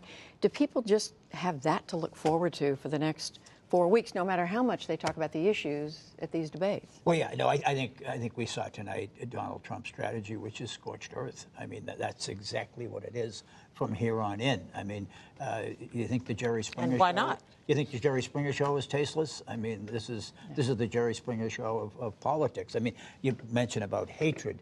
I mean, for somebody to have the chutzpah to say that when a Muslim American woman asked about feeling animosity toward her, you know, and she says, "You're right about Islamophobia, and that's a shame," says the merchant of malice himself. I mean, it was just remarkable. But I didn't think, I thought he did trade well the first time, and he did emails well tonight. I mean, I thought she was very much on the defensive about the emails, and I don't think she has a satisfactory answer, a convincing answer on the email. Well, and she was also on the defensive about the new WikiLeaks that came out about her private speeches. But he didn't take advantage of that. No, he didn't. But I have to say, it was my favorite answer tonight. I didn't think Steven Spielberg would ever be invoked in a presidential debate. The movie Lincoln. Or the movie Lincoln. Inspiration. It was not on your having bingo card. Two points of view. Yeah. Look, I think, though, this race, to the points made here, it's sort of now frozen where we started. And if there's not a free fall, I agree that may be stopped. But the fact is there are still a significant number of Republicans that have said publicly that they're not with him. I don't know that any party has ever won an election being this divided. And his ability, it's not about getting those people back. He's got to figure out how to, make sure that they come to the polls for the bottom of the ticket. That's what so many Senate and House candidates are worried about, is that those folks who are saying, I can't vote for Donald Trump, but as David says, I also don't like her, that they just stay home. And that is very problematic for Senate and House candidates on the Republican side. We did have an acknowledgement. The question is it baked in? But tonight, Donald Trump did acknowledge that he isn't paying taxes. I mean, he wouldn't say how many years, right. David, but it is kind of remarkable. Yeah. And again, he's trading on distrust and cynicism and hatred of government. And so the people who hate government will think, way to go, I would have done that if I could. But a lot of people will think, well, the common good outweighs the selfish interest. Can we go back all the way to something that happened at the very beginning of this evening? And I wonder whether you think it was a mind game or whether it was effective. But that's before the debate even began. Donald Trump brought reporters in and showed and introduced them to 4 women who've made charges against the Clintons, 3 against Bill Clinton in particular. And they were then brought and seated in the hall. He even referenced them during the debate at one point. Was that something which was clever or kind of icky, Mark? Both. I mean, clever in the sense that he's reaching to the hardcore Republicans, that the organizing principle of which is they hate the Clintons. They hate Hillary Clinton. They hate Bill Clinton. And that's what it is. And I am the one tribune in this race, and I'm not afraid to take them on. That was, to me, that was about stopping the hemorrhaging of support that we've talked about of Republicans this week. But icky, absolutely icky. Yeah, I definitely found the ick factor there. But, this is a guy who's been the master of reality television.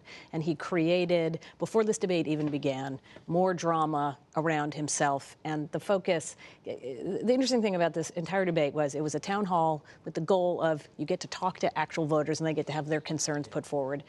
At no point did it feel like regular people had their voices heard.